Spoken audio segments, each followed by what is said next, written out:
Hello, everyone, and welcome to another episode of Post Credits Podcast, a show where we are lucky enough to talk about movies with you. This is episode 41.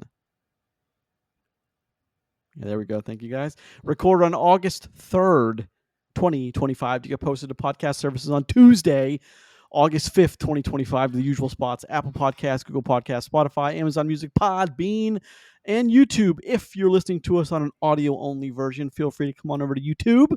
Check us out there. You can see full episodes, or we have everything time coded out. You can check out just segments if you want. We are hilarious no matter what. And Roger, 99% of the time, has his majestic beard. There's been a few weeks where he shaved it, but not many. No, there hasn't. It's never happened. In the last 41 weeks, no. I was going to say, I don't think I've seen fair your enough. beard No. in the time that I've known you. No, Well, I've had this beard it for has like happened. It has happened. 6 or 7 years now. Yeah. However you choose to enjoy us, You thank can't just you get rid very of them much. once you commit to it. Oh, listen. Yeah, I know. You know. I've been there. Grayson, you've never been able to commit to a beard, so you don't understand the Yeah. thing. I think that's where One his day lack I'll hit. I think that's where his lack of commitment probably stems from, actually. Because Listen, One I day I'll think hit you should puberty. go. I think you should go for one of those terrible cop mustaches. I think that would be Ooh, very like that would be fitting for good. you. just up here, That's be what a mustache would be. Yeah. like Super Troopers terrible. No. I can't do it, guys. It looks awful. Yeah. Like I don't even look like a real person when I try that. I look like a fake person. Look Like fake. remember that? Remember when? You look like you're AI generated. Remember when Chris Evans had a mustache for whatever role he was in? Remember how that Oh looked? yeah, that was that Christmas movie, wasn't it? Yeah. Oh god. So, yeah, you Wait, should Red do that. One, was that Red One? Yeah. No. It was one before that. Was It was right after he was coming off where he had the beard for Captain America, and then Oh yeah, that's he right. shaved it He down to just just kept- this mustache. Yeah. No, Yeah. that wasn't good. It was not good. Grayson, you Was should it- definitely do that. No. Was it Ghosted? What movie was it? I don't don't remember. Huh. But It wasn't that good, obviously. You know what I mean? Because we don't remember. It we all wasn't remember Knives that Out. It time. wasn't Ghosted. I don't know. Anyway, No, maybe it was for that Apple TV thing he did. Not Ghosted one, the show, that Defending Jacob show. Did he have a mustache in that too? Maybe It's possible. he Yeah. may have him and Michelle Doherty. I'll both had find it mustaches. because like we laughed about that a lot. All right, all those gentlemen. years ago. Let's talk about some stuff. We have a show planned for you today.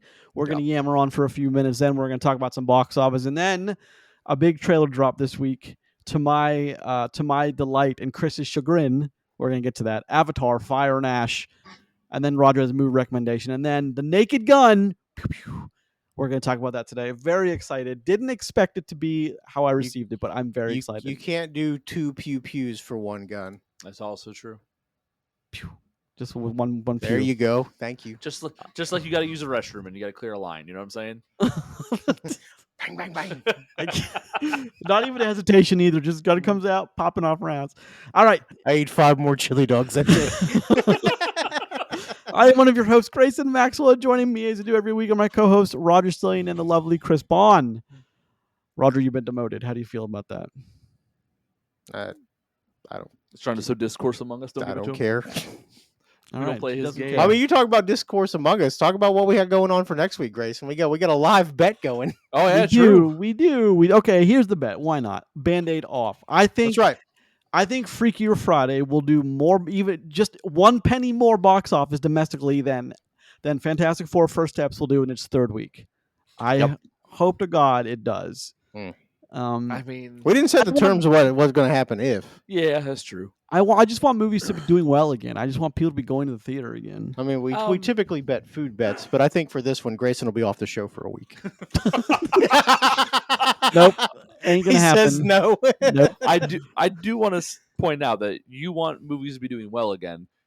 This particular bet doesn't weigh in on that at all. I No, think, this has nothing to do with movies doing bad. Yeah, I think that if it's a 30 million to 25 million split, or if it's a 27 to 27 million split, the same money has been made. So movies are. Well, I don't think well off. Fantastic Four is going to do 25 or 30 million next week. I just don't think that's going to happen. But what I mean by that is, I want like every opening. If it's a big profile movie, like Freakier Friday, it might not be a big profile, but it's got I was gonna namers say. in it. It should do better I don't know business about that than either. it should do better business. I'm sure it will end up Listen. doing. But I know Lindsay Lohan has had her time, and at one time she was an icon. I don't think she has that status anymore. If she wants to come on the show and defend herself, I mean, I'm sure we'll have her because we are nobodies, literally. But still, it's not really a thing for her at this point. Same And for you, Jamie Lee Curtis. Same for I'd you. even If you want say to come Jamie on. Lee Curtis isn't going to pull a bunch of people. Maybe If she comes on the show, we're going to talk about the bear and nothing else. I'm just telling That's you that fair. right now. But like, it's just, I don't know if I agree with you that they have the same pull that they used to, or even near it at this point. Also, I not just there. I just used mathematics to amplify my ideas of how things work too. It's Yeah. not guesswork. It's just math. Hmm. Assuming that the numbers for this week for Fantastic Four, which you can roll right into in a minute when you want to, assuming another 60% drop week over week would put it about $26 million, which is a fairly safe bet I like to how beat Freakier Friday. I like how Roger wants to pretend like he knows how to do math and is trying to convince us I have that a he can. calculator, so doing percentage-based mathematics is actually easy. I mean, that's Fair enough. Yeah, but yeah. So I just I've don't deployed the algorithm. I just don't think they have the same pull as they. You remember when your math teacher was like, when you're like, why do I have to do this with a calculator on the sheet? Your math teacher's like, You'll never have a calculator in your pocket. Fuck, you were wrong. Fucking wrong. I'm talking to you, Miss Dodd from Park. Yeah, you're wrong about that. Why are you calling out my name? Son of a bitch. Miss Dodd, if you'd like to come on the show and defend yourself. Well, she's the one that was like, look, I was always in the advanced math course, and she's like, look, you can do it on your graphic calculator, but you need to know how to do it on paper too. So I'm like, God damn it. Fine. Well, you know what's funny? Like when you get to college, they're like, no, you have to have your calculator here. That's funny. And what's like, so here's the thing. Like I'm friends with an inordinate amount of engineering people. It's just, I don't know how that worked out for me because I don't do any of that shit. Everyone will be like, I'm so bad at math. He's like, I do everything on a calculator. Every one of them is that way. They're like addition calculator. Yeah. They're so programmed to just punch it in to make sure the number is correct every time. It's the third highest reason people use AI. What's that for mathematics? Yep, to do math. I mean, it makes sense. Math sucks. That's very interesting, actually. I mean, like, look, you ever see those stupid meme questions where like people will be like, which answer is it, A, B, C, or D, and then the fucking real answer is not even on the math, the alphabetical option. Yeah. Or the dreaded A, B, C, D, or E not listed above. Like that. Oh my goodness gracious, that sucks. Mm-hmm. Yeah, because you guys remember, you could always eliminate one or two like real quick of being like nowhere close to the right answer with A, B, C, and D on like a Scantron sheet. But then there's always that one that's like not listed. It's like, oh, that threw a whole new curveball, man. Yeah, I mean, all else fails, go to C. Wasn't that the rules for a long time for like all standardized tests? C is statistically the right answer. Like it's like 65% of the time the answer is C, no matter what the question. I question. Quite that egregious, but yeah. It's up there though. Crazy. It's a high number. All right, how are we doing today? How are we doing this week, guys? What is going on? It's gorgeous here. It is. Weather is good. I just actually spent the day on the lake. We did some paddle boarding. So, nice. Which lake? Friendship oh, Lake. All right. Yeah. All right. Nice. Yeah, it was very nice. Showed my daughters a old tank, a memorial tank. So that was cool too. Is it in the water? Awesome. No, it's on the hill. We paddleboard out to the abandoned tank. It's an lake. M60A3, which is a awesome piece of machinery if you know anything about tanks. But it's based off of the Leopard model that the Germans had in prototype form and never actually used. So cool ass tank though. That's pretty awesome, actually. Leopard. When you were discussing when you were saying what you're doing, my brain filled in when you said I spent my day on the. I thought you were going to say lamb, like you were on the run from the cops. I was like, what is Chris running from the cops from? No, we got the paddle boards out. We had 3 of them. Me, the wife, and the kids. It was a good time. Nice. Yeah. Did they like it? Oh yeah. They had a good time. I fell in for the first time ever on a paddleboard in 3 years of paddleboarding. Really? Yeah, it was right at the end too. It was one of those moments where like the water looked like I could dismount and step into it and a little bring it to deeper shore. than you thought. A little deeper than I thought. I fucking biffed it. My youngest daughter was like, "Dad, you have your life vest on. You'll be okay." And you're only in like 3 feet of water. Yeah. I'm just laying there. You're just pissed, just laying there in shame and sadness. That kind of thing. Well, I didn't tell you guys. So last week I came back from my vacation. A large part of my vacation, the one day, is spent on the Hocking River on a canoe and kayak trip. I took a kayak for the first time, which I think I told you. Yeah, you told me that. Had a good time in a kayak, but there was a kayak malfunction right off the deck or right off my launch, which involved me, but not like really involved me, but involved me getting a different kayak. Yeah. Because like when I went in, and I think I told you this story, I picked up a kayak. It was shiny new bright red kayak. Yeah. I get in, and get into the water, and the thing is just, and like I'm a bigger guy, like I understand that, and like we're not doing so well. Like I'm like 100 feet away from the thing, and like we're not floating quite the way we normally do in canoes or kayaks or whatever. So I just bailed out. It was like 3 feet of water, like a little bit higher than waist deep. Just bailed out and walked back up to the ramp and got a proper size kayak. Yeah. Turns out I picked up a child size kayak that was rated for 150 pounds or less, and it was holding on for fucking dear life, brother. Dear life, fighting for its life. Yep. But after That's that, amazing. hey, no incidents past that. There It you go. was, Just got to air dry down the river, right? it was. I mean, it's like 4 or 5 more hours, so it was fine. But yeah, it was a good time. Hilarious though, because I was just like, this isn't going to work at all.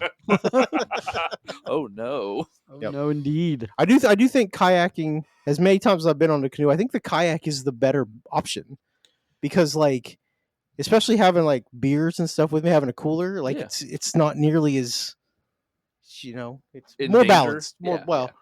because I mean I don't have to worry about somebody else. Yeah. Gotcha. Being stupid.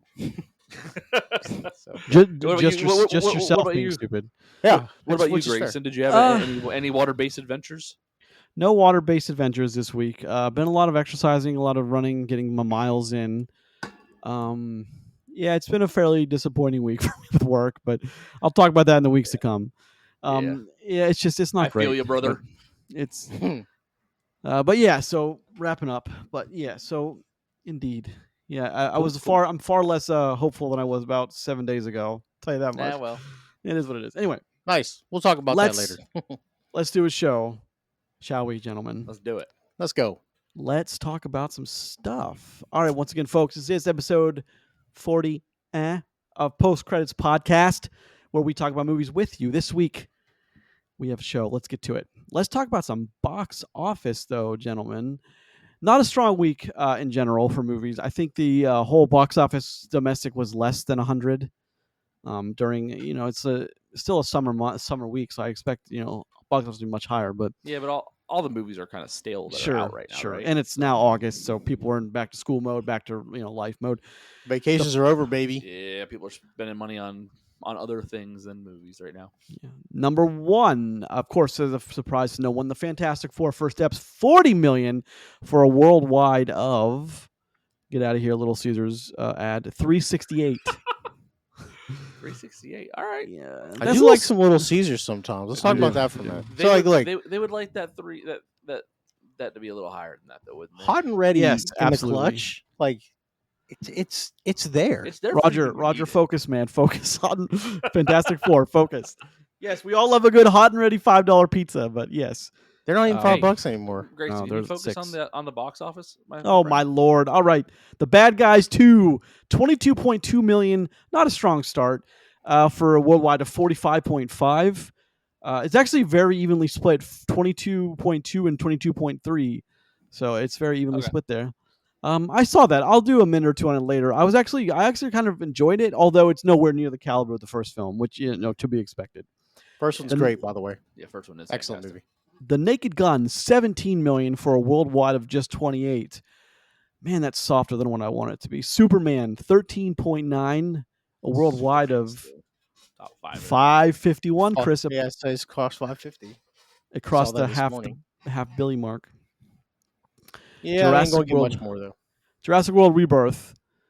This movie's still crushing though. It's 766. That's $250 million. So I know. So that might eke to 800, which is It could float. I'm sure they're a fine with testament it. to shitty dinosaur-based movies. Indeed. I mean, how many are there though?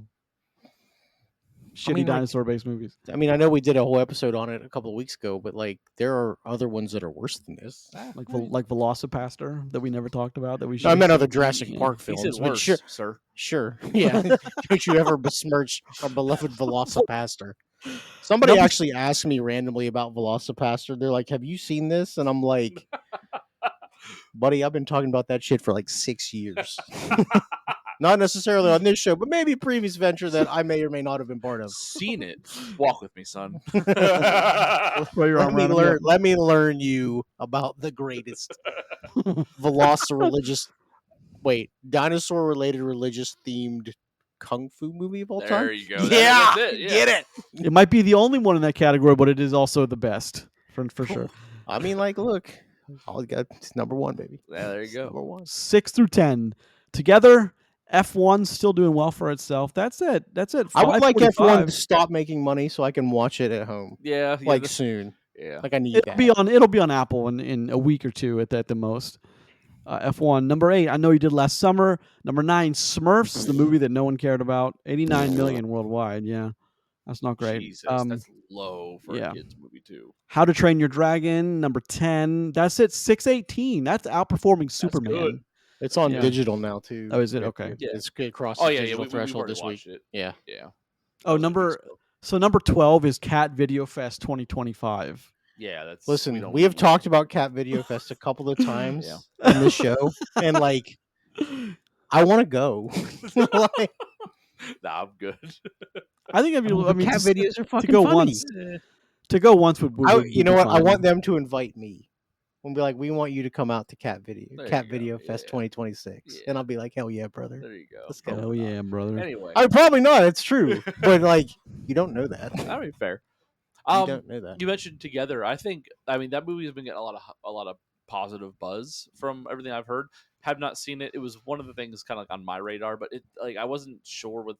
It's kind of a wacky premise, but I've heard good things in like just the things that I follow and track for like movie reviewing and such. So I mean that one might be worth your time to go see. It seems if you're into weird horror. There's a reason why I don't know what this is. It's about two people who are literally becoming fused together slowly over time. Oh, okay. And they realize it, and they don't know how to stop it. But not in a cool way, like Human Centipede. Yeah. It's not like the fusion dance. You think? Wait, and what? Then, and then they can hit Super Saiyan 3. That's not what's happening in this. No, not in a cool way, like the Human Centipede. Damn it! I missed You're you. supposed to do it back. I didn't know you were going to do it. Yeah, you got to be ready. That one, Stay ready. I'm gonna check out that one this week along with Oh Hi. I'm really excited about both of those. Okay. Actually, so I saw it. It was sold out, but I saw it on the AMC app too late. That on Saturday at 7 and 7:30, Dave Franco and Allison Brie were introducing both those showings. And I couldn't. Both of those were sold out long before I saw it on my I like app. Dave Franco. I think he's. Well, they're married. Allison they are Bree's in real life. Wife. Okay. Yeah. Well, no, that's okay. I'll just explain that. I that's cool. I just wanted to highlight that I like Dave Franco. He's a cool guy. I think he's pretty good. So, He has some intense facial features, but yeah, he's a cool. I think cool he's dude. underrated. Honestly, I think he's way better than what work he's getting. Well, I don't think he cares to do the big stuff anymore. I think he just he wants to. He's behind the camera now. That's what he wants to do. Yeah, of course. So one thing before we shift off box office completely, I want to shout out to my local theater. And I don't know, did you see this? For the first time this past week, our marquee had a sneak preview of an unnamed, untitled movie that happened to be rated PG or PG that was The Bad Guys too. Okay, cool.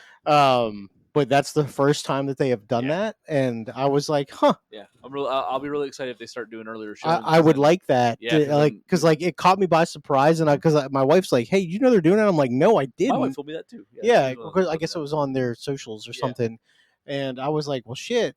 If I pay attention to that, maybe next time on a Monday, I'll catch whatever it might be potentially earlier than normal. Like I would like to have that. Yeah, it'd be neat for us to be able to like see a couple things at a time because we haven't got invited to any screenings and such. But we're open to that for anyone that listens. That just let us know. We'll be happy to receive a copy or even come out there to whatever screening it. And we'll watch it. But yeah, I mean, it'll be cool for us to maybe have an opportunity to kind of dive in a little earlier on some stuff. That would be nice. Yeah, that'd be really cool. I was invited to the cast and crew showing. I know you did last summer, but I just didn't want to go. I just didn't go. I wouldn't have gone either. Well, I like going on the Sony lot. I make it sound like it was my decision. I was too lazy to like put it on my schedule and remind myself where I would have gone. That does it sound just like slipped. It just slipped my mind. But I mean, in a similar vein, I think I got kicked out of a beta test for NHL 26 because my survey results when they asked me what it was, I was like, "This is the same fucking game I played 3 years ago." Oh man, you were that guy on the feedback. If you ask for fucking honest feedback, got it, and you get it, then all of a sudden I don't have access to the beta test weird. anymore. I don't understand. Whatever. I guess what I meant to say just was violated a fucking NDA by saying that. So there you go. All right, come at me.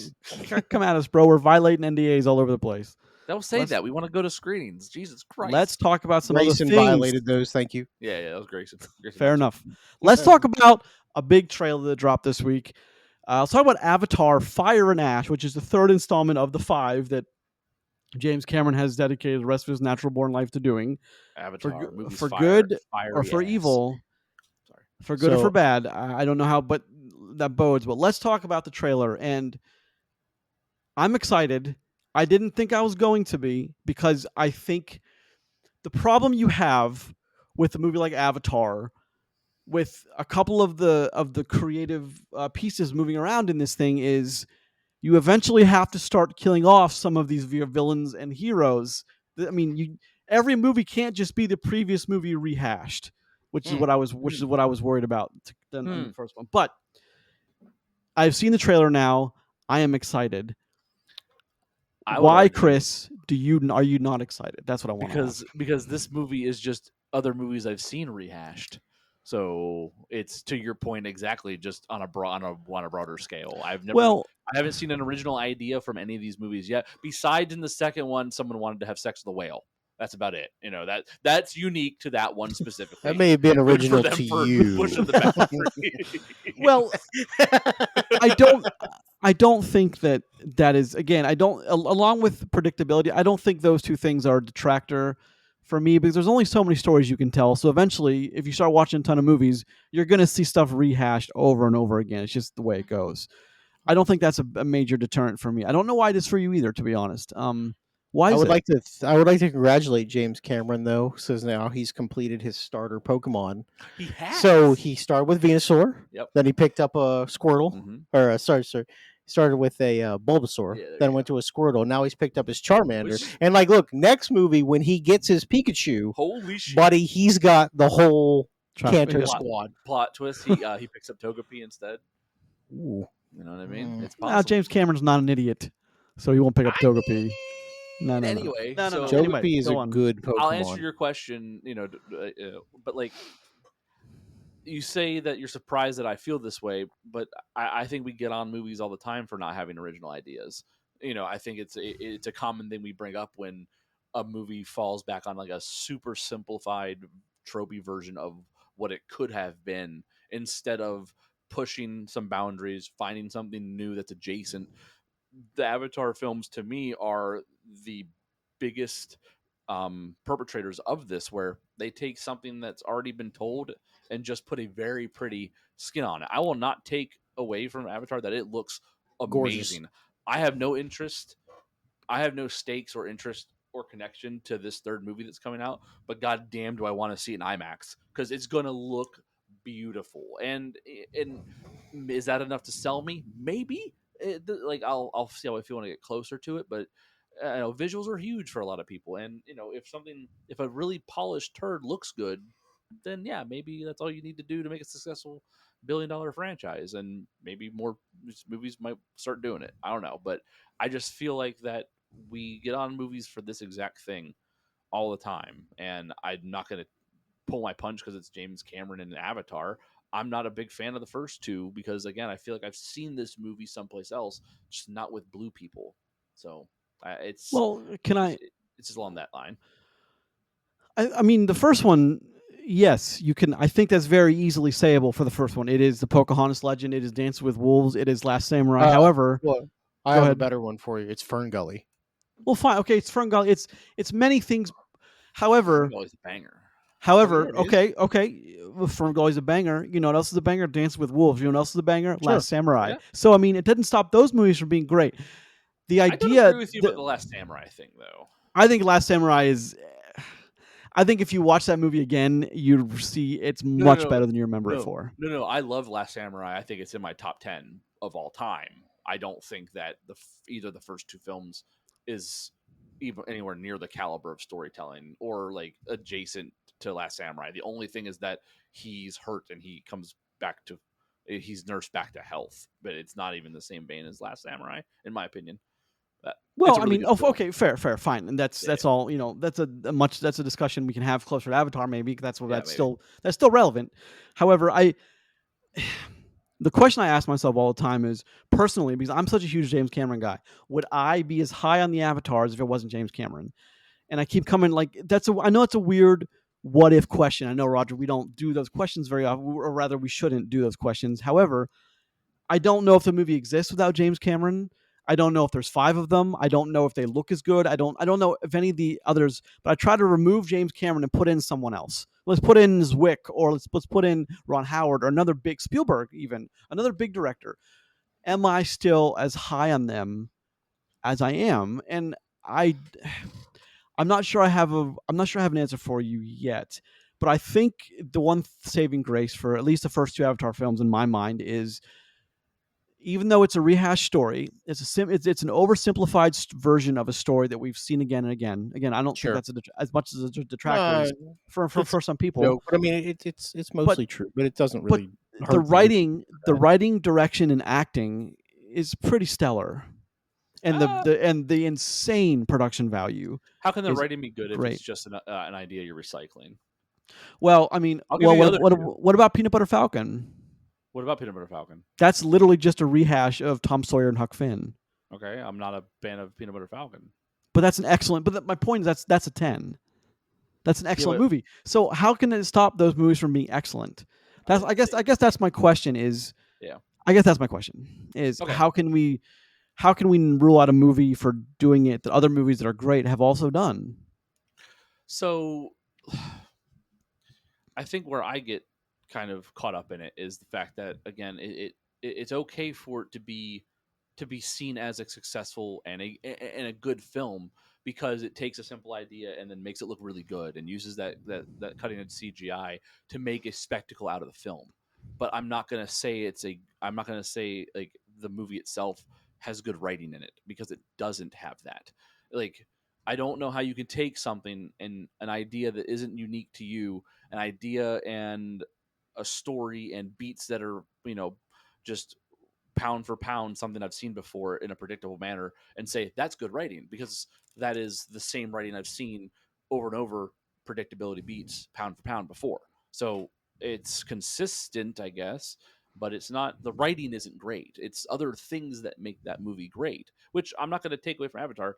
There's a reason why it makes the money it does. There are great qualities to the films, but I just don't think it's the writing that does it for me, because again, I feel like I've seen this story before. Well, I would argue that the story for Avatar 2 is actually better than the story for Avatar 1, because it's actually the whale sex.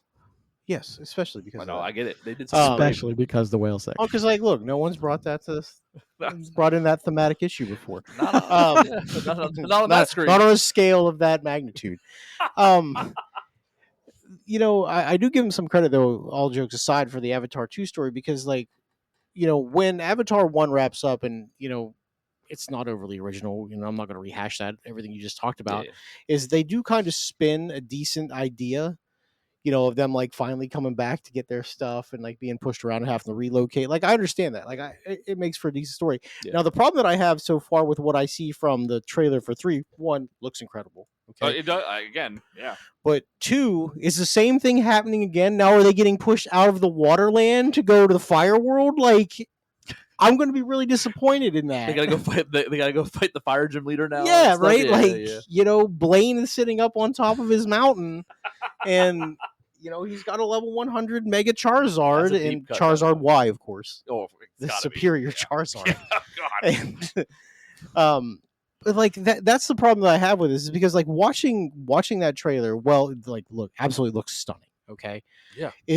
I have an idea, it's just the same story from 2 just being relocated to another area. Here's the problem. I watched the trailer and I feel like I now know everything that's going to happen in that movie from start to middle to end. I know how the beats are going to go. I can already guess, what's going to happen. Well, at some point, Quarsh is going to end up as one of the fire people, because he comes in full face paint. I know, weird. Yeah. It's but here's the thing. I don't think they care about showing us that, because they know people are going to see it. You're going to watch it anyway, yeah, because of how good it looks. You know what I mean? And if they're going to ride that to the finish line, fine. But don't tell me this is an amazing piece of writing and storytelling, because I will never agree with that until they do something. I would argue that matches that. writing is not the focal point they want. If they would have said visual storytelling like we've never seen before, that's something I I'm could on get board with behind. that I could get behind that as their marketing easily.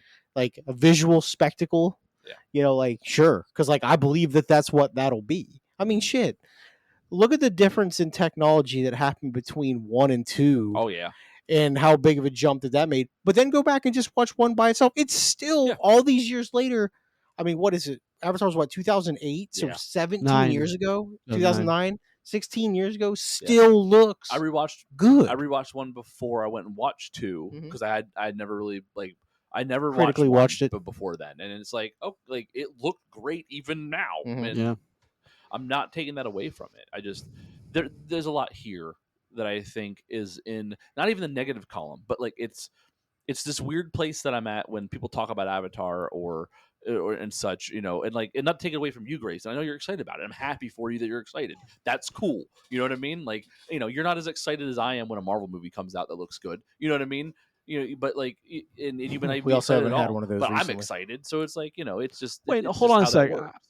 I disagree. When 2 came out, I was literally foaming at the mouth. I could not wait. Months out, I was ecstatic. I left work early. I made sure everyone when I was working on Bad Boys knew that like I'm leaving to go watch this movie this night. I have like there was the excitement level I don't think could be matched, and I still agree with that. That I have some contention points with what some things you're saying. I guess. Are you semanticing me about saying you were more excited for Avatar 2 than I've ever been excited for another movie? Is that what you're doing there?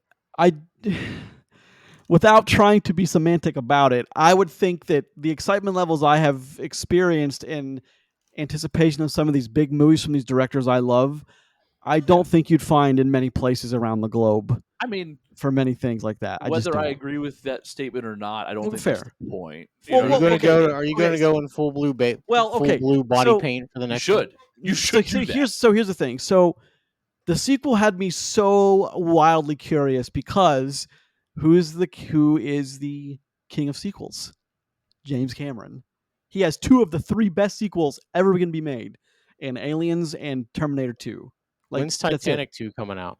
True. Never. I don't know if you saw the end of that first one, but whole ship don't sank. you ever tell me never. I bet you there's a movie out there called Titanic 2. Right? Rise of the Titanic. Whatever. Okay. So I don't think James Cameron's going to make the same movie.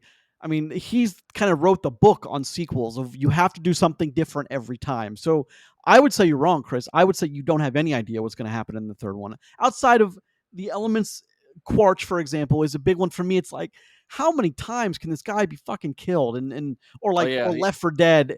But I trust Cameron. I trust that he's not going to make it egregious. Again, I'm excited that you're excited. You know what I mean? Like I have no problem with that, because I think that's a cool thing that there's a big thing about to happen that you're excited for. Titanic 2 came out in 2010. Oh Lord! It's got a 1.7 out of 10 on IMDb. Did James Cameron direct it? Please. He did yes, not. He did not. $100 million budget. $100 million. Yeah. Something else you said earlier that I wanted to touch on too. You mentioned how like James Cameron being tied to it, and that's if you'd be just as excited if someone else was doing this. To me, it doesn't matter. I don't hold James Cameron in high regard. I love Terminator 2, as much as the next guy. I know he can make good movies, but I don't feel connected to most of the movies he makes in the same way, like as you do. For example, I think he's a good director. I don't think he's as good as some of the other directors that we have or that we've had. Well, name them. I would say you're come up. I can say Nolan instantly. And I think he's much better. Cameron's a much better storyteller than Christopher Nolan. 100%. I mean, fine. I mean, you're just, but like it's out there now, and that's my thing. Is I thought you were gonna say Villeneuve has some stuff to learn that he could learn from Cameron. I think. I don't know outside of those 2 you mentioned. Is there another one, for example? Off the top of my head, I don't know if there's any other one that I can go to that I would say that is like top, like instantly on my top. I just know that I really do love most things that Christopher Nolan does. I think even Tenet after rewatches, I think I've come to see that movie even a little bit better now than I did when it came out and the controversy was surrounding it, for example, and such. So, Well, I don't think any. I mean, for example, no. I don't think Nolan has anything that is even able to be talked about in the same league as Aliens or Terminator 2. I can't think of one Nolan film that is on that level of brilliance, of storytelling, of writing, of direction, of any of it. I just don't. But I mean, if Villeneuve, maybe, Man, because you really don't like Inception, huh? I don't know, because Inception's got a million different plot holes. Inception's got a million. Not to say that Terminator 2 doesn't, for example, But, or yeah, like- I was Aliens. going to say, yeah, there's Sure. Yeah. But I think the stories are stronger and tighter with those. I mean, even Titanic, for example, I think is just, yeah, that's a movie that deserves the Oscars it got. It deserves everything. I mean, Titanic was It's hard. Go ahead. Titanic was a spectacle of its time, though, too. You know what I mean? Like, I don't think That's one thing James Cameron can do well. Yeah, well, so he does it well, but can he make a good movie without it? I don't know. Well, before the accountant passed, I talked to and I worked for him in Pittsburgh. He talked about Cameron. The original budget for Titanic was nowhere near what it ended up being, but he kept telling studio execs, "Don't worry, it's gonna make $1 billion. Don't worry about it." He knew, and I was talking to the accountant who's like, none of us knew, like, that was the worst investment that you'd think on paper ever would have existed. Titanic, throwing hundreds of millions of dollars more into it than the original budget was, and he was right about everything about it. It just crushed. Yeah. He just knew it, and you've got to have some foresight into that. It's got to be a guy with some foresight. I'm trying to separate my love for Cameron from my love from the Avatar. Yeah. Are they congruent? Are they, but I don't think we get Avatar without Cameron. I would, to cap off what I'm saying is, of what you said earlier about or what I said, and then you said a comment of is, am I happy that James Cameron is spending the rest of his life on Avatar? Hell no, because we're never going to get another great IP from him that's not Avatar. There's just no chance of that. Well, I can't wait for that Alita Battle Angel follow up. Fair. Holy crap. Computer moving. That's just, I don't know. Because in the second one we got that sequence when they had to deal with his son who was killed, and like he's trying to console his wife. He's like, "I know you're hurting. I need you here now, or we all die." I think that's like, it's just the whole movie's based around that one fucking sequence, and it's just, at least to me, it's an accomplishment, and you don't see movies like that anymore. The only real negative thing I have to say about Avatar 2 is, well, it is more original to me than the second one or the first one. Yeah. It was predictably predictable. Weird. Like, sure. I would like this next one because, like, here's the thing: I like both Avatar movies. I think they're fine films, and I enjoy going to a theater to watch them. Yeah. I think they're great.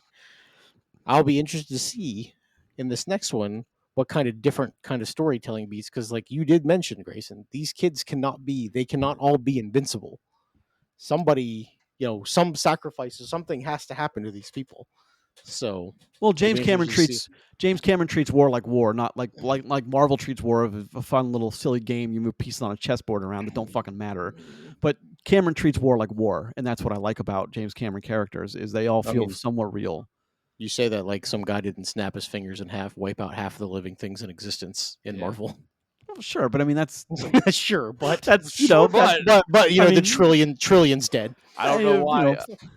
I don't know why Marvel's catching weird strays on that comment, but I mean, it's fine. It's not like. Marvel has fallen from grace. I mean, just saying, like, fallen from grace. Yeah, 100%. Sure. I mean, and I'm not saying that Cameron's always been on his A game, because I mean, obviously he hasn't. But it's like, okay, Alita is a major, and if I guess because look, his name was on all the Terminator sequels, so if you consider those, which he may or may not have involvement in any of them. I just want you to understand that I almost watched Terminator Dark Fate today because it was on one of the premium channels, just so I could fucking be like, this movie stinks. Well, I'm excited to see where they go with the fire, how it factors in, why we're going from element to element to element. It'll be strong against the Bulbasaur. He's going to struggle when he gets to the Rock Gym. Oh God, yeah. He's going to struggle when he goes up against Brock. You don't even think about that until you're there, because you're thinking about the trifecta when you're picking. He better hope he picks up a Pidgey early, and gets that son of a bitch I evolved. don't know. I don't know if Pidgey will do it too because It'll get you Pidgeot. through. Pidgeot will do some Yeah, he'll damage get you though. through. Yeah. I don't know. So, Yeah. in conclusion, on my end on Avatar, again, I know that they're good films. And good film is. I think there can be different reasons why a movie is good, right? Sometimes it's because the budget's high. Sometimes it's because the storytelling is top notch. Sometimes it's a dialogue film that has some great people that are good at that, starring in it. There's a lot of reasons. I hope this movie is better than I think it's gonna be. I hope this movie is surprises me and does some things that hasn't been done yet, with whatever the story they're telling. I hope it's not as predictable as this trailer is making it seem to be from my perspective. And I'm just ready and pumped for you to be excited about it, Grayson, because it's really cool when we get to see a movie we're excited about. I felt the same way when we got to see when Ghostbusters was coming out, and I'm sorry it wasn't good. I still feel bad about that. It wasn't good. But like, I'm always excited when we're like at that precipice, about to see something that's one of us Somebody's really hyped for. about. Yeah, it's one last question I will say, and we can do it here because everything is time stamped. Is do you guys think this one will break the 2 billion mark like the other ones did? So here, Wait, it's a good question. Did they both break 2 billion? I think here. Let me check box They're office pretty mojo. close if they didn't. I mean, I will check. Box office. They're all $1.5 billion plus. Yeah. I so remembered that. I would fully assume because like $1 billion is like the floor, right? Obviously For him, yeah. For any Avatar movie, for what they spent on these two, yeah, because like, there are numbers that they have to make. Didn't we say a while back that the next two Avatar films, Avatar 2 and 3, had to make collectively like $3 billion, something like that, to make the investment? Yeah. No, the first two have paid for it. The first two are done. The rest of these 3 movies are all profit. I don't know if that's accurate from what we found out when we okay. So the worldwide on the original Avatar. You guys remember what this was? I forgot. You guys remember what this was? Wasn't it? Well, Roger, it's like 2.2. 2.9 is the first Avatar film. That's what Box Office Mojo has as the run. With however, that was re-released twice in theaters. So I think that was added to it. I do know the one re-release run made like another $170 million or something. It did. Shit. The Way of Water capped out at 2.3. Okay. So I know the billion. I know the budget for the first 4 was $1 billion. I don't know what the budget for the 5th movie is. So you'd have to look at it then. If that's the number, that means the floor has to then go up to 1.5. So if it doesn't make at least 1.5, it would be not a failure, I guess, but it wouldn't be as successful. But I mean, I don't know if it could make that kind of money because like there was a big time difference. Mm-hmm. Yeah, between the first two. Yeah. Well, so like we're talking about $5 billion in 2 movies, right? Mm-hmm. Yeah. Hold on, but here's the crazy part. Nobody ever talks about them. Not really. Like for the spectacle that these movies are, and for how much money they make. You never hear anyone say Avatar's my favorite movie. Well, like it never happened. It's been out of conversation now for that came out in December of 2022. So it's been out of conversation now for two plus years. So I would say the list is my favorite movie. The Avatar, the love for Avatar though, it's cyclical, right? Yeah. Everybody forgets how much they enjoy Avatar until Avatar comes out again. There's like, oh yeah, the last movie was really good. Like so that's really the way that it goes. I would argue it's different. I would argue people think they like Avatar when Avatar's coming out, and then they remember it's like, and they forget about it. Yeah, because it's a forgettable film. Well, the thing is, I don't know about that. You would be hard pressed. That's my opinion. To find somebody. And Chris, it's an interesting point. You would be hard pressed to find somebody like, what do you think is the best movie of all time? You'd be hard pressed for anybody to actually pick Avatar. Yeah, any of the Avatars. That's a fair thing to say. Now you might get some people to be like, Avatar is my favorite movie, and then I can't listen. It's your favorite. I can't argue with you on that. But I don't ever met anyone that says that either. No, I mean not really. But here's the thing. I'm an Avatar enjoyer. Cool. So I'm happy with it, and like I just hope that this one is good because I think the worst thing that could happen to this franchise, which is saying a lot because it's already cleared $5 billion, is that one of these movies is going to be a fucking turd. Yeah. And like, because like, look, we've seen it happen before. Like, we talked about Marvel a couple minutes ago. That'll be the 4th one though, because nobody actually likes Pikachu. What if it's an Eevee, not a Pikachu? Oh God, everyone will love it. This is why you people come here. This is Yeah. why you people come here. I interrupted. Well, I'm no, sorry. but so back to my point there for a Yeah. second, then, and we can wrap up talking about this. Is think about it. There was a point where Marvel could do no wrong. Yeah. I mean, they were on a fucking streak Yeah. like you couldn't believe, stacking billions and billions and billions. Even their fucking shitty shows. Yeah. They're like, we had 50 million views of this show in the first 2 weeks. You're like, holy shit. Yep. And then one day, it stopped. It stopped. It just slammed right into a wall at full speed. And nobody was Yeah. like, whoa, Yeah. what happened? And then they tried to fix it and got worse. But But whatever. we all know why that happened. I mean, Well- that's not a mystery though. That's I mean, not. I things- mean, I could tell you Things why. changed throughout the I could years. tell you Yeah. why. It's just, that's not a mystery to me. I So know exactly when it started. you know, It is of what course, it we is. all know when it started. It but no, I think you're right. I mean, but what if they're not? Well, no, What it's, if- I'm what not, if- I'm if not, they I'm not, all I clear- don't wish them to be. I hope they're good because, like, look, I know for what I do in my spare time, I'm going to have to critically review this movie. Yep. I would like to go and have a good time. Yeah. I mean, Grayson, would you be surprised if out of 5 Avatar films that get made, like let's just say like that's where it stops for some reason at some point. That's where the budget is now. Okay.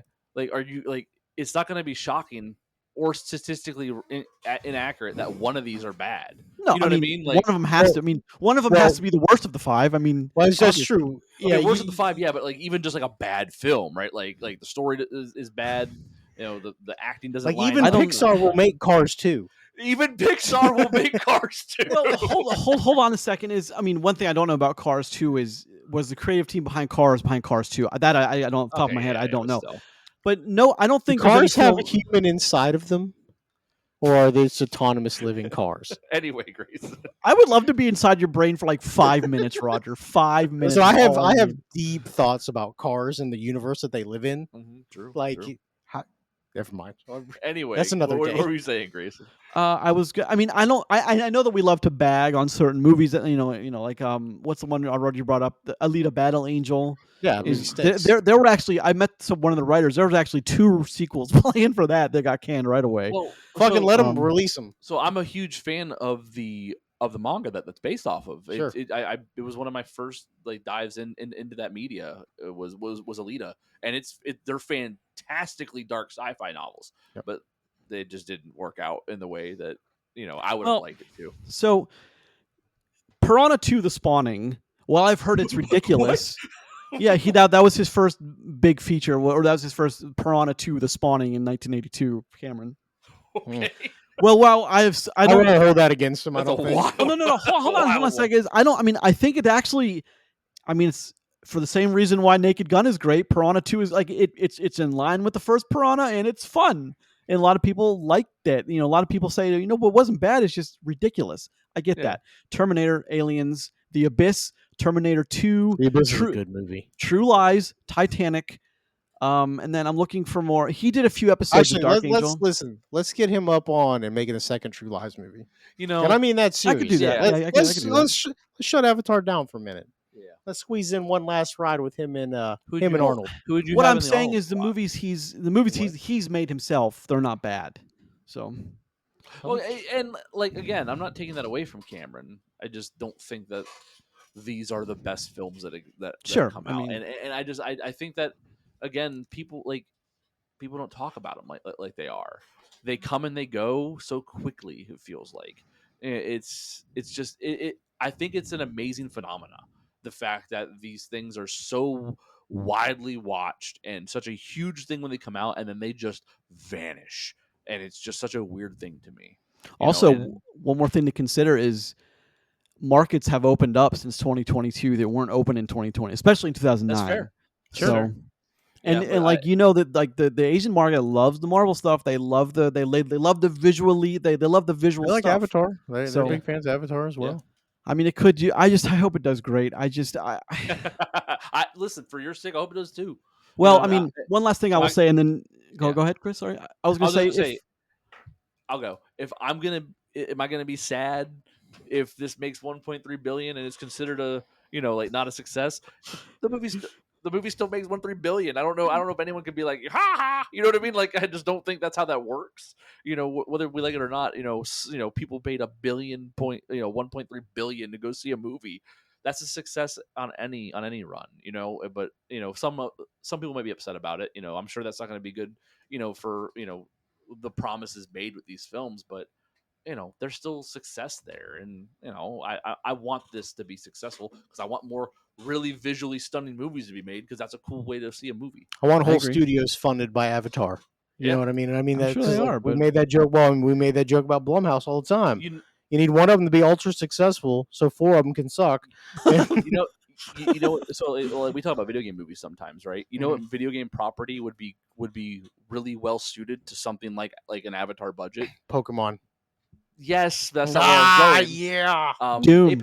Apex, the Titanfall. Oh, right, universe would lend really well to that kind of budget, right? True, It's yeah. fast moving, it's quick, it has like high tech things going on in it, and like the biggest downfall of a lot of CGI stuff is like you have to have a slower action set. Avatar doesn't have that problem. No, they're pretty quick. It's it's fast paced action in CGI, which is not a common combination. Mhm. So like you could see some cool stuff there. Grayson, I'll go ahead and wrap us up here.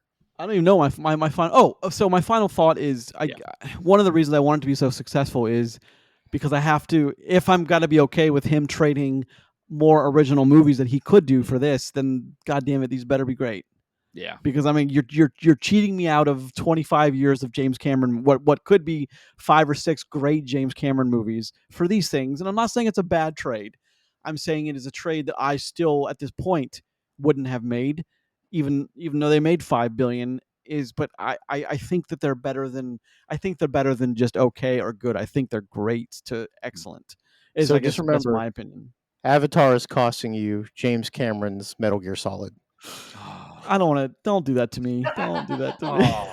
Just shut the show off. Don't do that to me.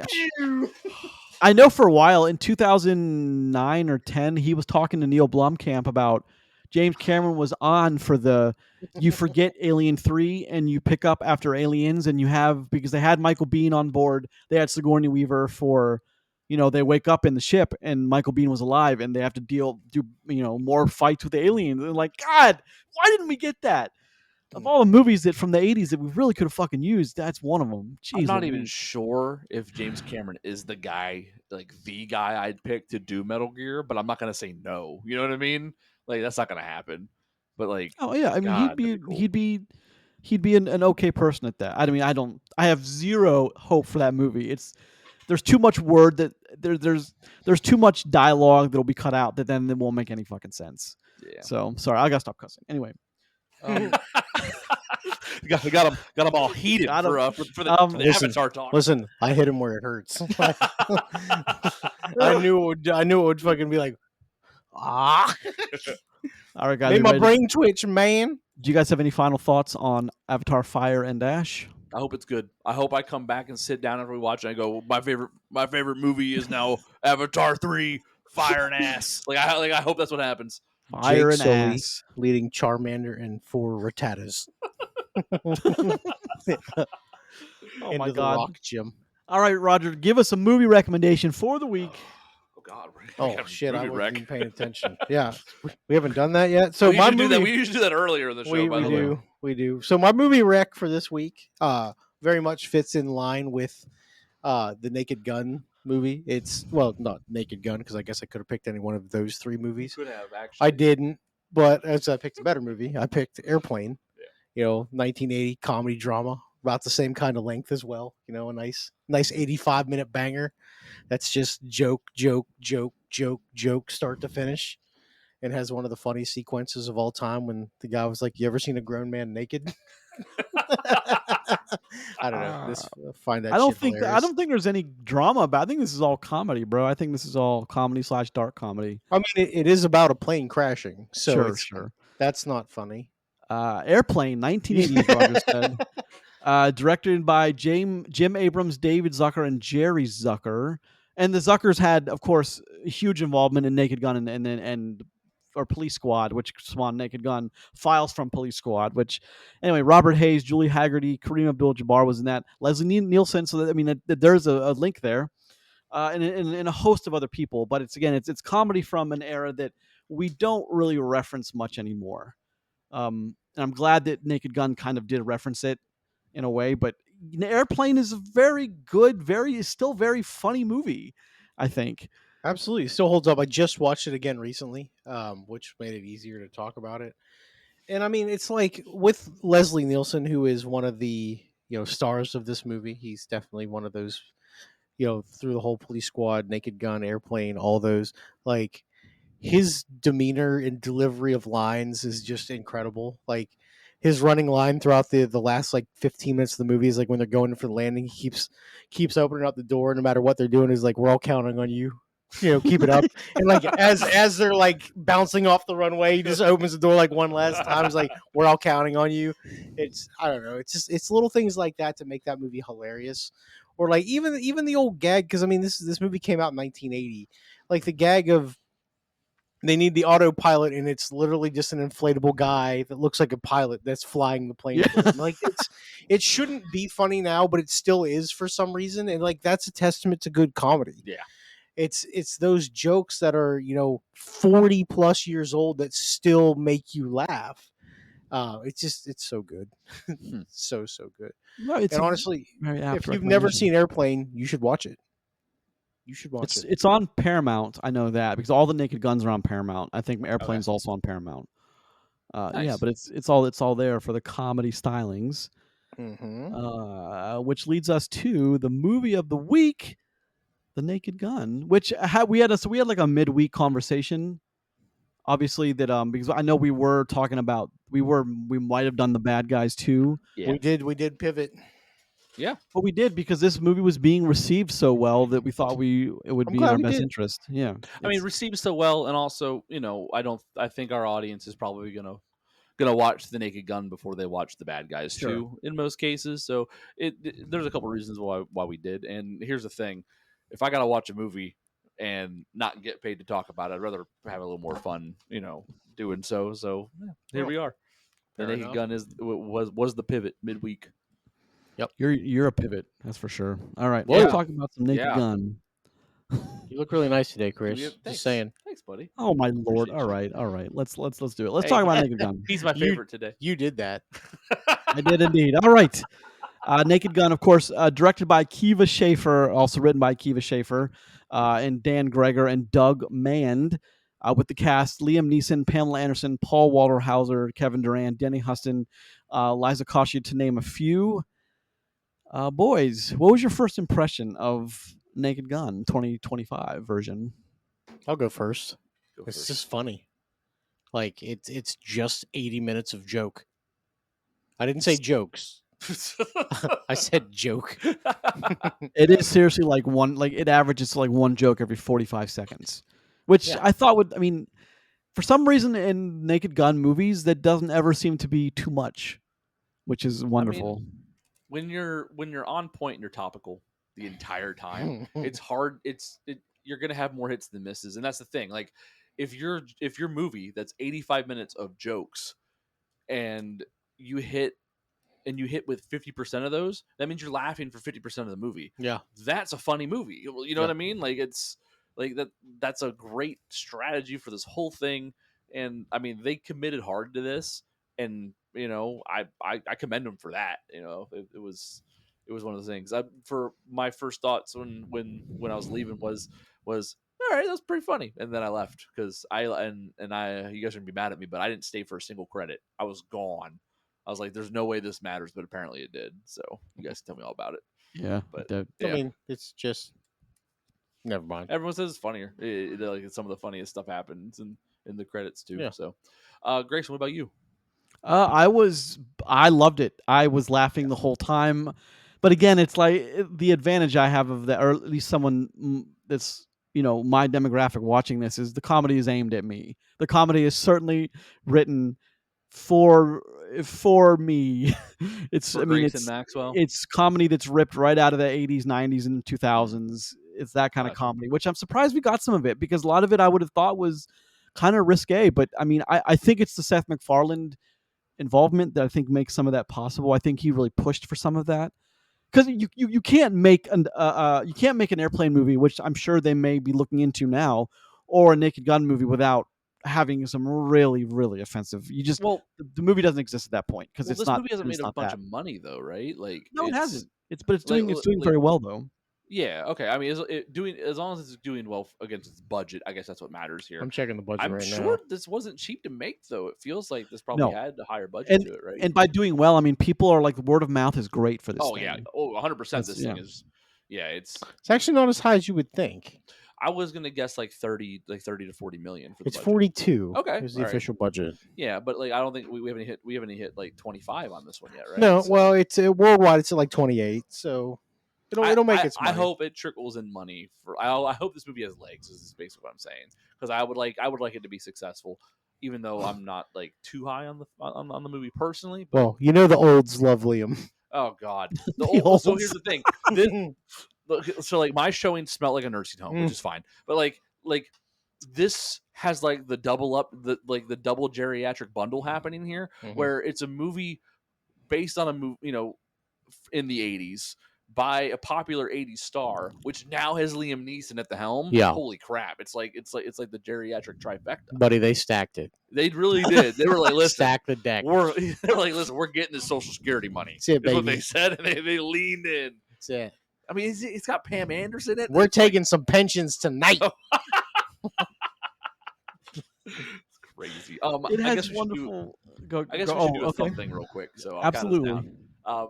So thumbs up, thumbs down. Did we like the Naked Gun 2025 asterisk? 3, 2, 1. Yeah, No, it's good. Enough. Yeah. Enough. It was close for me, but really, I'm a was hard- it really close? I'm a hard sell on comedy, and Okay. and that's not this movie's fault, which is why I'm able to give it the thumbs up. I think if you ever ask me if I'm going to watch this movie again, I'm going to tell you no. I'm just not. This is just not my thing. But I can see what this movie's doing. I can see that it is funny. It's creative.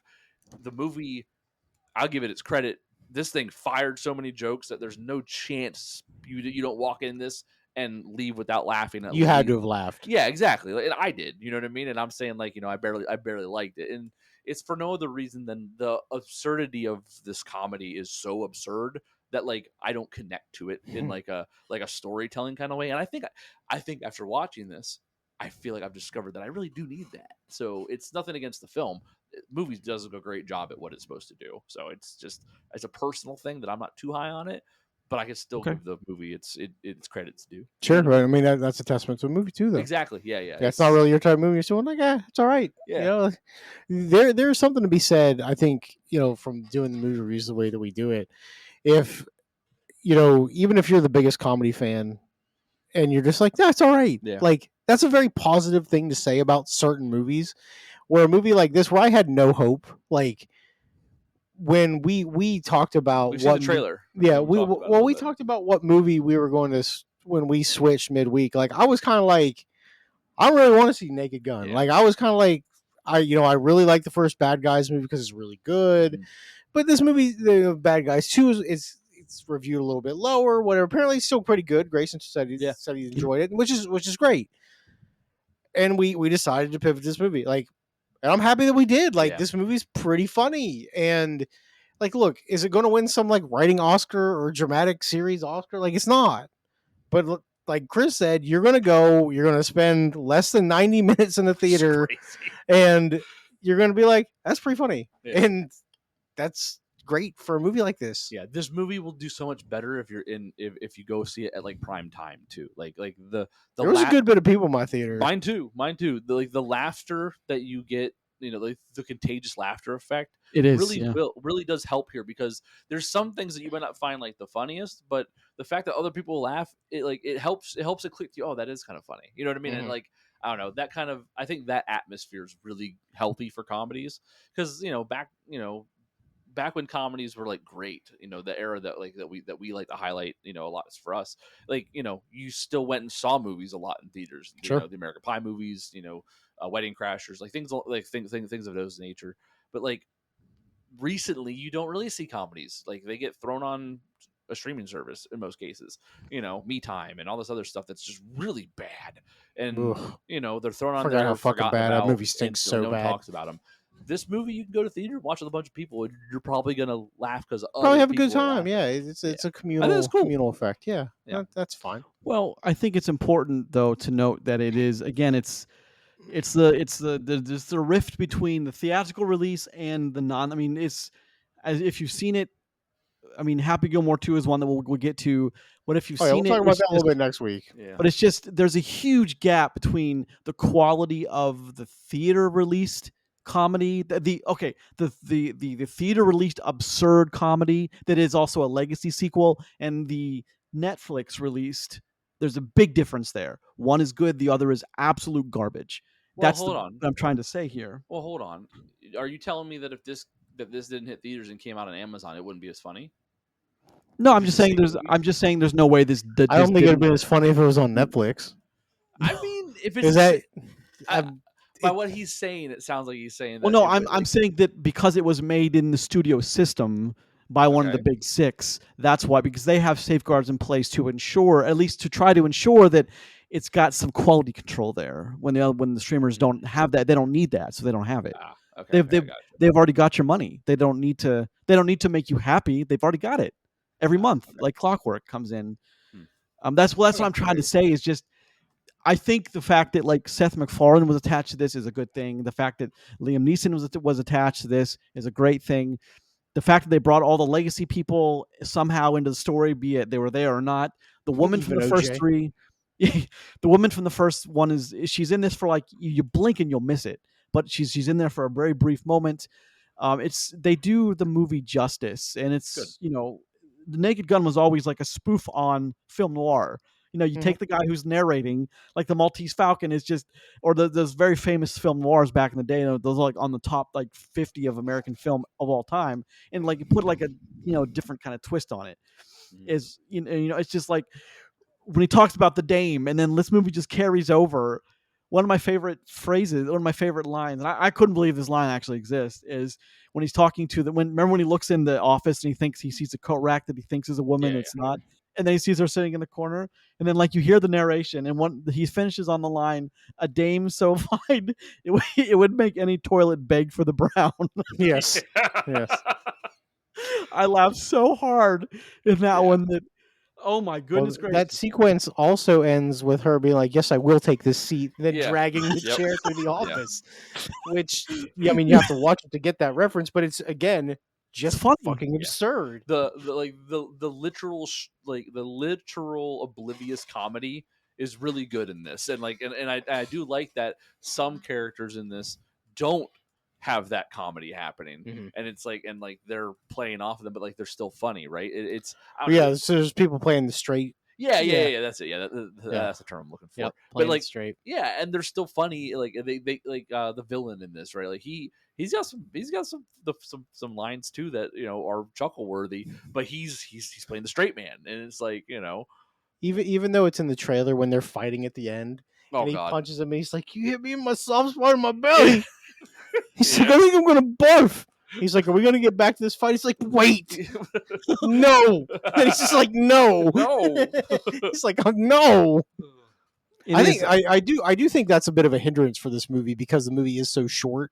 A lot of the well set up jokes are punchlines that end up in the You do see the a lot actual of stuff trailer in the though. trailer, but like here's the thing: they don't care. They have so many jokes flying at you that No, like, you're do. right. It, You're right. it is like know. a joke a minute, and like there are 15 jokes in the trailer, brother. They got 90 more in that clip, and so whatever. It's and Liam Neeson's delivery, I think it's that dry kind of, he's saying a joke, but he's doing it in a way that he thinks he's not saying a joke, that he's being it's just that very dry, very like almost It- fourth wall breaking delivery of every joke. it took me like 10 minutes to get on board with Liam Neeson like being the joke delivery machine that he is in this movie, because like you almost have to warm up to it, because it's like It's different. he's so gruff and so just like and it's so gravelly as just a voice and an actor, that it's like I'm waiting for like the joke of him being this dumb to like end, but it's like It doesn't. And like as he gets more like it's like you see that he hits you with that off the line, like off the wall line, or like, oh, he did it again. And then like eventually like, yeah, I'm on board with this. And like that comedy just hits after that. I'm telling you, the funniest joke in the whole thing is when he talks about the one white person that he shot. Listen, And like, look, it comes from so far out of the right field. I don't know like, how much. I don't know if we can talk about that. I'm not No, going because to. I just want you to understand, like, when that joke hits, it fucking comes in like a bomb because it's so well timed and well placed. It's a back and forth with that. It's an incredible. You have no time to think until you're in the joke. Oh my god! And then it just hits you right in the face. Yeah, like you're halfway through this joke, you're thinking, "Oh Jesus, God, this is." Well, same with the joke. Do you guys remember when they go to the bottom of the quarry when the cars crashed, and they're talking about the car and how bad the crash is, and someone says drunk, and he says only enough to be awake right now. Yeah. Yeah. That's an early it took me a second to realize. Oh, he's talking about himself. Okay, noted. And so like I don't know how I feel about like the line delivery joke stuff and like the spoof gags, right? Because like that same scene, you get a claw machine to pick up the car, right? And like I don't know, it shouldn't be funny, but for some reason it is. That's what's hard because like this isn't actually happening. This movie's showing me that it's happening. So it's like, how does that even work logistically? I didn't see a claw machine crane. Well, that's straight out of Naked Gun. That's straight out of Naked Gun. I get that. Well, in the opening sequence, another thing that's like an old timey joke is you get the guy that he catches through the air becomes like the dummy, the ragdoll. Like, look, I love some good dummy humor. Like that was funny to me. It shouldn't be, but it is. I just watched all three, the Naked Gun, the 2.5 and 3 and the 33rd. Yeah, 33. It's like they use the doll like they don't even try to hide the fact that that's part of the comedy. It's exactly. Yeah. There's one moment where there's a big pileup of people beating on each other in one of the films, and like half of them are dolls. Like that's what's funny to me. Is like and then they carried that through. Well, like how he's this little girl skipping into the bank. I'm not spoiling anything. Yeah, like that's straight out of one trailer. Yeah, and then like he just manifests. He takes off his mask and gets like 6'3". Yeah, he just manifests into Liam Neeson. It's like I was waiting for him to wake up from a fever dream where he's like solving crime. Like, oh no, that's like just part of the plot. God. But that's also part of the absurdity. By the end, I had forgotten, but by the end on the third Naked Gun movie, it's like they end at the Academy Awards and someone gets slingshotted from the Academy Awards up into the plane that the person's escaping in, and they right through the toilet and the plane explodes. It's wild, man. Good. But it's like at some point, by the end of the third movie, I'm like, this guy is a fucking idiot. Like the comedy for me you needed 3 movies for that. No, I didn't. But it's at some point. It's the absurdity kind of takes over, and like you remember that you're watching a movie and you're kind of taken out of it for a second. That's what I hope that they don't do in the inevitable sequels to this. Is like the Leslie Nielsen character was so absurd because he was so inept, like he was an idiot, and I don't. Liam the Neeson, I got to be careful because like the Frank Drebin Jr. in this one, which I thought was clever. Everyone was just a child of someone. Yeah. And then of course the OJ picture, the guy was like, nah. I mean, and it's like the Cole Walter Hauser character in this is like that one playing the straight edge guy. It's like it all works so well, but the comedy is one of the. I can't remember what I laughed so hard at. Did I tell you guys? Well, I think I told you guys before we started shooting when I don't remember. Was it the chili dog restroom stop? No. Okay. Yeah. There's a sequence when they're watching video to get evidence on body cam footage. Body cam, and he's like, "I'm gonna have a chili dog." He has a chili dog and black coffee, which sounds like oh my god. And then he's looking for a toilet.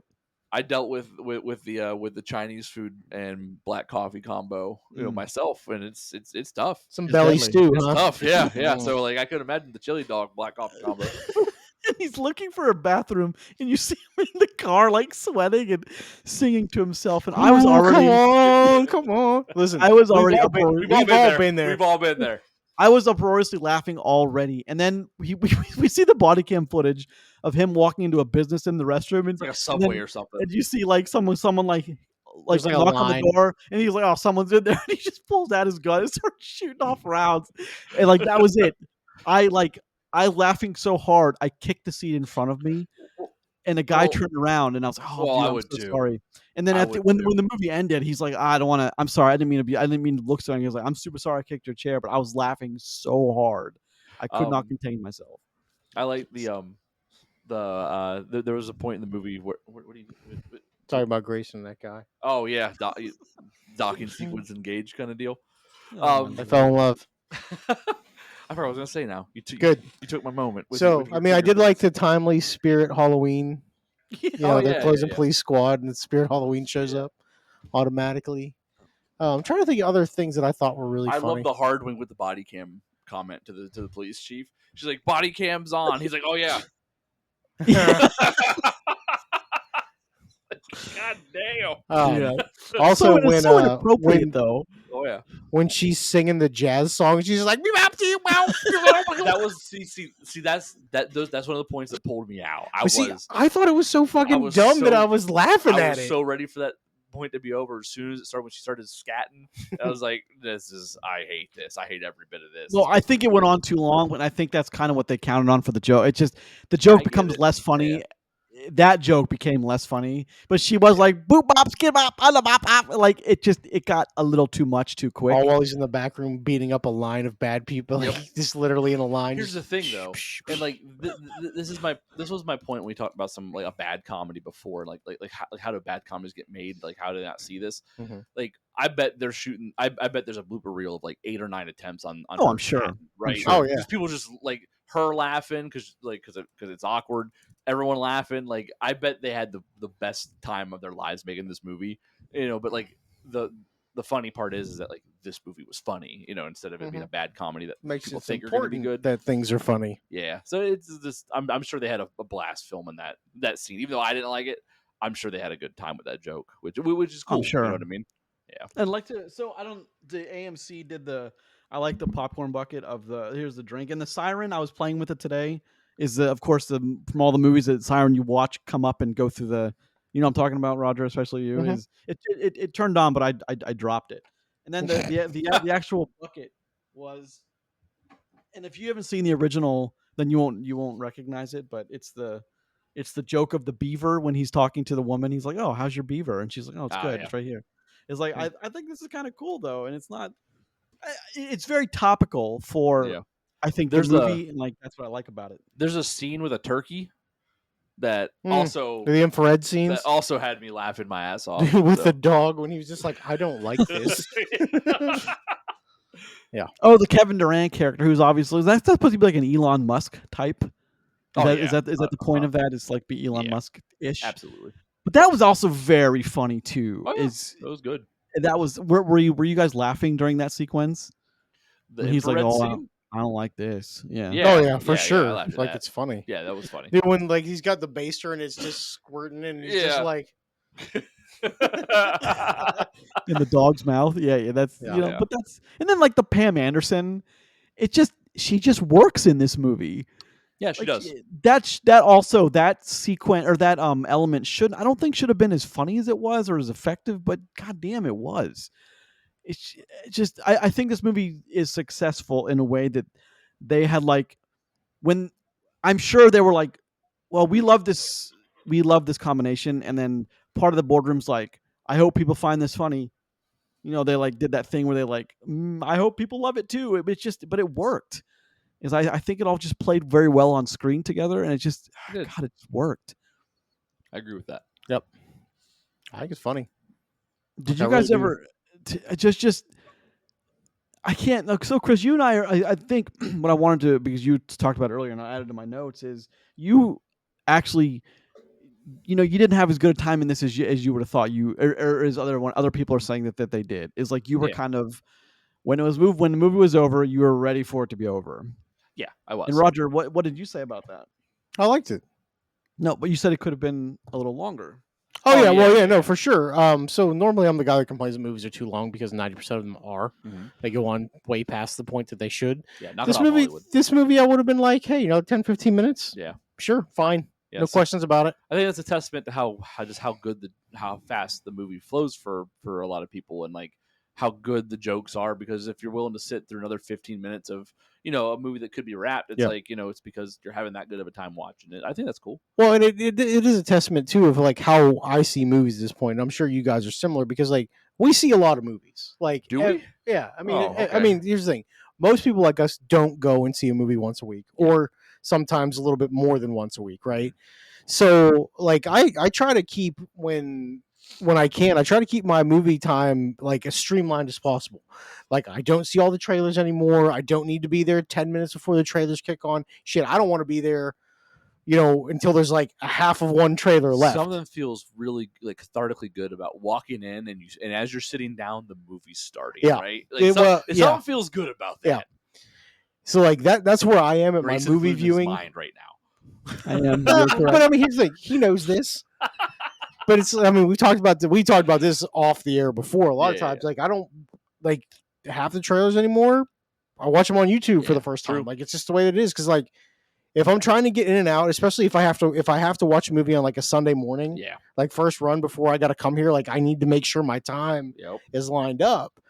And for a movie like this, I'm totally okay with another few minutes because, like, legitimately, I was in the movie theater. This movie is only like 90 minutes long with the credits. For real. I was in a movie theater for like 86 minutes. My travel time was almost as long. Yeah, it's like, I walked in as the whatever trailer was right before this, and movie starts and the movie ends, and like it's barely been an hour and 30 minutes. It's like, holy shit, this is incredible. Yeah, and like the opposite for me, like I did feel the movie's runtime, but it's because I wasn't quite as enraptured with the movie, and that's just because again I'm a hard comedy cell, so it's like when the movie dragged, like had a window to drag, it felt like it was dragging to me, and I think everyone else in my theater had a better time than I did, and that's fine. Like I said, like I had a good time still with it. I laughed a good bit, and like everyone else having a good time was cool, and I appreciated it, but I was super happy it was only 85 minutes. I mean, just to put things in perspective for a comedy that we might see next week in Freakier Friday, that comes in listed at 154 minutes, or excuse me, 1 hour and 54 minutes. I was going to say 154 minutes. No. Yeah, 3 hours plus though. Sorry about that. But yeah, I mean, it comes in 114 minutes, and that's a whole 35 minutes longer than this movie. Yeah. So I think this movie. I think the runtime of this was the sweet spot. Yeah. Maybe 5 or 10 minutes more, but that's for an absurd comedy. You really can't push that line. You really can't push past the 90 mark. I would just argue you don't need to, right? No, you have no story you're actually trying to tell. Yeah, they finished the plot. Yeah. Plot. I mean, and they even named the plot device. Yeah, plot device. I thought that was so clever, though. I mean, but I always think things like that are clever. So yeah. I mean, it's very tongue in cheek, right? You know what I mean? So it's very like Expendables 2 when Van Damme is playing the villain. Like it's right on the nose and it's perfect. Like it's just perfect. Yeah. Why change it? It works. Yeah. I get that. I don't. Here's the thing: is like if people. Let me ask you this, guys. If people were to hate on this movie, would you try to correct them if you were saying that, or would you not?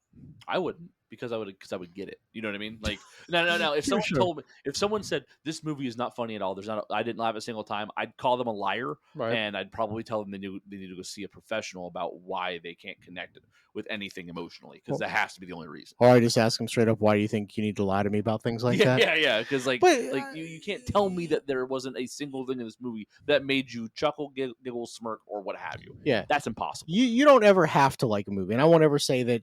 Everybody, because look, we all have movie opinions that each other we don't agree with.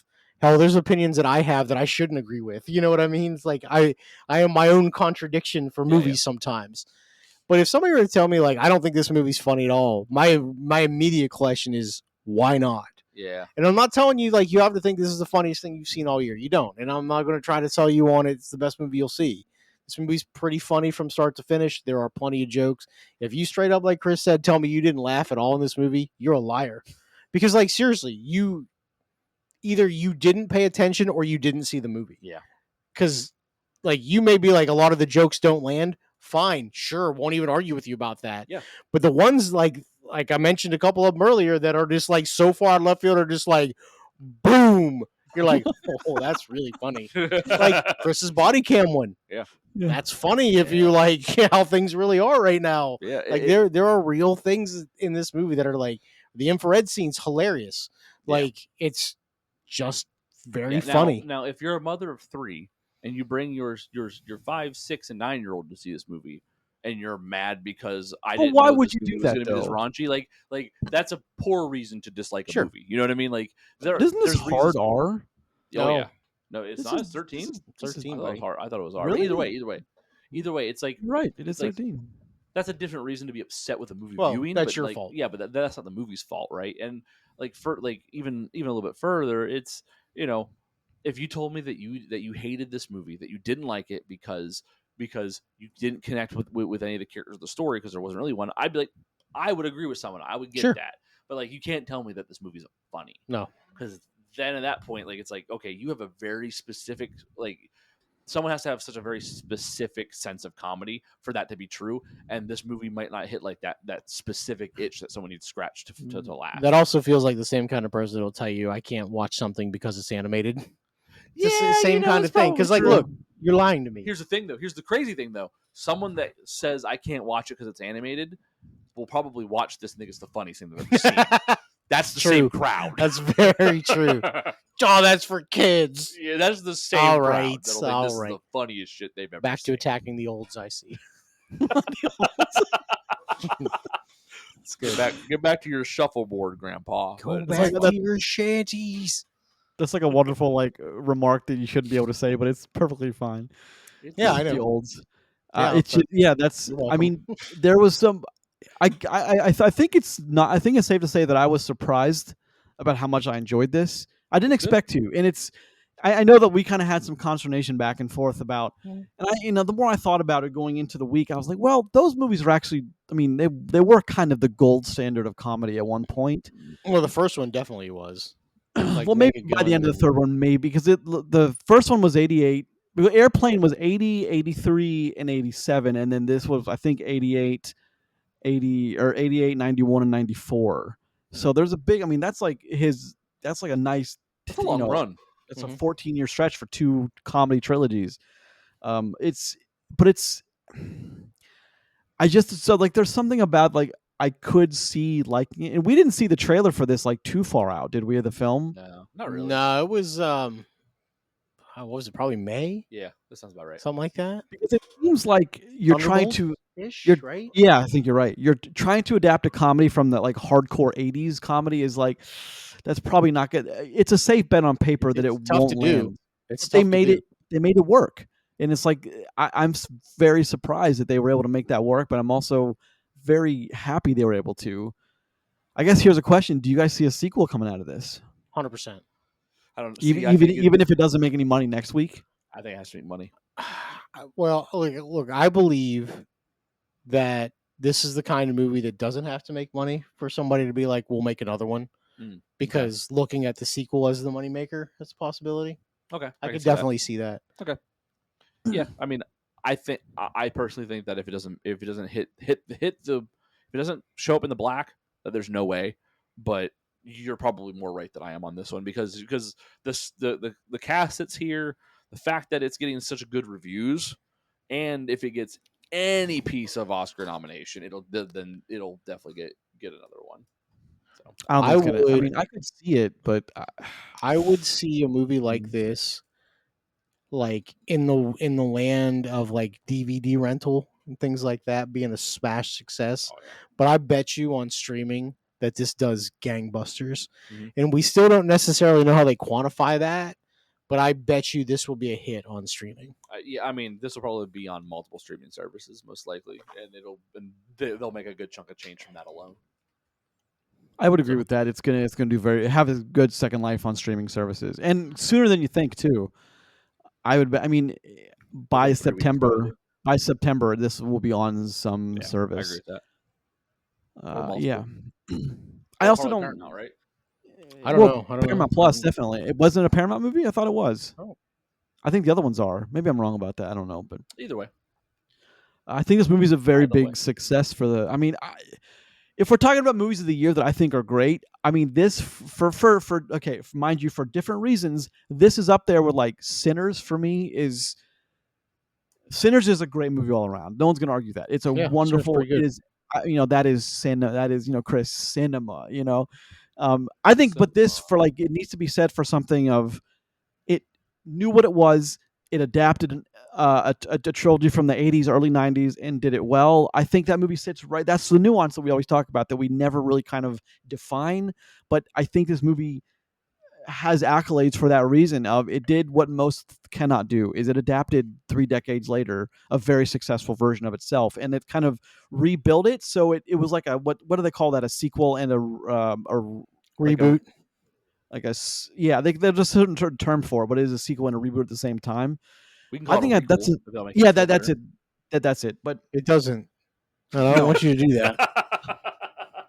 I think that's a hell of an accomplishment to do with what they did with it, and I mean they should be proud of themselves. I'm just glad that it turned out to be something that was worth going to see, and I'm glad that that I feel like this is going to word of mouth pretty well for the next couple of weeks at least, and I think they deserve that.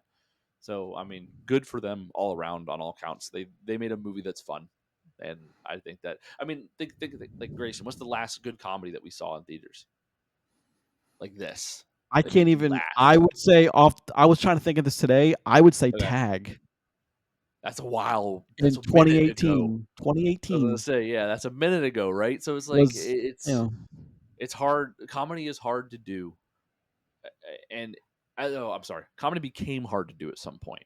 Yeah, you're right. Hopefully, this is a gateway to seeing more comedies done in another way that comedies are supposed to be done, which is to attack everything and apologize for nothing, because that's what this movie does, and it does it really well. So I just hope that they see that, they're not afraid of it, they let it keep going, and other properties and movies see that too. It doesn't have to keep on being like old comedies brought back, but even new comedies that can do something like this. You know what I mean? Like, it's the possibility is out there, right? Like I think my last movie I found really funny in a theater that I got to laugh at was 21 Jump Street, I think. And I had a good time with that movie. That movie was that movie was 21 and 22 Jump Streets are fucking hilarious. Those are way before Tag. Oh yeah, agreed. Yeah, agreed. But that was funny in theaters. But I don't think I've seen a movie like that, in a long time. Did it have to be in theaters? Does it have to be in theaters? I mean, for the sake of this conversation, yes. Yeah. I'm talking about okay. Theaters, well, I'm just saying because I thought Ricky Stenicki's pretty fucking Ricky funny. Stenicki is funny. It's pretty fucking funny. But I mean, I don't think anywhere close to this. According to I Grayson, don't. Streaming services can't make comedies, so they don't exist. But I think Ricky Stenicki is funny. It's one of the few ones that I think can be shouted out. Yeah. But theater wise though, I don't know. It's hard to. I know. I thought Fall Guy was pretty funny, but that's action comedy, so it's yeah. That's riding on a different set of laurels, I think. Why'd you take so long? There were 7 dogs that were going to the bathroom. I had to get all. There was Ricky Stenicki. There were 7. Yeah, Ricky Stenicki is high comedy. It's funny. It is. I don't think it's funnier than Naked Gun. I did laugh like I did in Naked Gun, man. There's no way. I don't know, man, because Ricky Stenicki is hard R. Yeah, that's true. Okay, that's true. It's a whole different level. I think it's a different. I think it has to be its own category, right? Yeah. Because PG-13 comedy and rated R comedy are different. Could you imagine a rated R version of the Naked Gun? It'd be hilarious. I think it'd be better. I think it'd be much better. Yeah. Now let me. So does this open the door for a revival of Airplane? You think, or is that too much to ask for? Oh man, I don't know. Not because again, my point at the end of what. Also, who likes fucking flying now anyway? Flying sucks, dude. But say look, just go to YouTube or just go to Instagram or TikTok, and you want comedy on airplanes. Watch people smoking cigarettes at this point. People get kicked off planes. Yeah. No, that motherfucker isn't real. The woman who's like, I'm telling you all right now, that's a lizard person back there. That motherfucker isn't real. I go down but those are all staged. Most of those are staged. They gotta be. You think so, but well, maybe. Okay, fair. But I hope so for some of them. One day I'd like to do some research, but we should go over the last 5 years, from 2020 up, the last 5 years COVID, of comedy. Comedy. What we think is great comedy. There's really not. But I mean, if you Well, include streaming services, maybe. But even again, then, we're not really high on the. We don't really do the streamers anymore. So at least, I mean, so it's tough to because Adam Sandler wouldn't even that. if we did a Happy Gilmore doesn't if qualify. we did a comedy anti-draft, all Yeah. 3 of our lists would be kill me now worthy. Like there's Yeah. no way. Yeah. There's enough bad comedies in the last 7 years where we could all hate our lives for 5 movies. We should Different do a movies comedy each. draft though. Comedy draft would be good. I guess like Like- Neighbors and Neighbors 2 are I think pretty Neighbors fucking is funny. good. I'm Yeah, not yeah. as high on Neighbors too. Palm Springs, dog. Palm Get Springs. the fuck is out good. of my face. Look, That's I know. a streamer though, dog. That's a streamer. Buddy, that's Good. Oscar nominated. Okay, fine. But like Don't you dare throw it in the it's a okay, streaming. but movie. if you remove Palm Springs, 21 Jump Street, 22 Jump Street, Tag, and what are the other 2 movies we just talked about? Ricky Stenicki. No, the other 2 that were Ricky Snicky. If you remove all those, there's nothing left. There's not much left. No, that's- you're right. hey, That's very fair. Yeah, I mean, No. again, I bet you I could dig deep in the there's well. a reason why I said an anti-draft would be very easy to do. Oh, yeah. Well, it would have to be a stream. It would have to be a theatrical release or major streaming releases. Oh yeah. Well, I mean, It can't be these little tiny, whoever dinky has things. time on their list wins, right? Because Ugh. that thing was the worst Horrible. thing categorized as a comedy. That's actually torture material. Is what that is. That is. That what was they also use to 2022, expense. believe that. But It wasn't that long ago. Oh my god. Oh my I know, goodness. right? I've actually tried to watch it like 4 times since, and I can't Why? Why would you? because I like to think when I'm really harsh on a Hard movie, Feelings I is like pretty to- funny.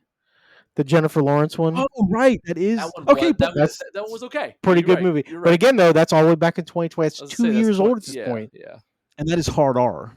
that is hard. It R. is. I mean, So like, I mean, look, she's naked. That's got to be R. So yeah. Cocaine that's- Bear. Cocaine Bear. Oh, I did Cocaine not- Bear is I actually wasn't big on Cocaine Bear. really okay. Okay, I we don't should think do it a whole was- episode on this. That'd be good. Holdovers. That's not a comedy. I don't think not that's a. comedy. I don't It's think a that's a- comedy. The That's a dark Holdovers? comedy, man. I don't know if that's a It's comedy. dark though. comedy. That Okay. movie's- American Fiction. It's also a dark comedy. I don't I even- was I gonna don't say that even- one is a dark comedy. even Holdovers is not a remember dark that one. comedy. Oh, American. That's With- with what's his face? Jeffrey Wright. Jeffrey Wright. That was actually Yeah. pretty funny. Yeah, Okay, here's a streaming one. How about Hitman with Handsome Glenn? No, I didn't like that one at all. I thought that movie was well Trash. No.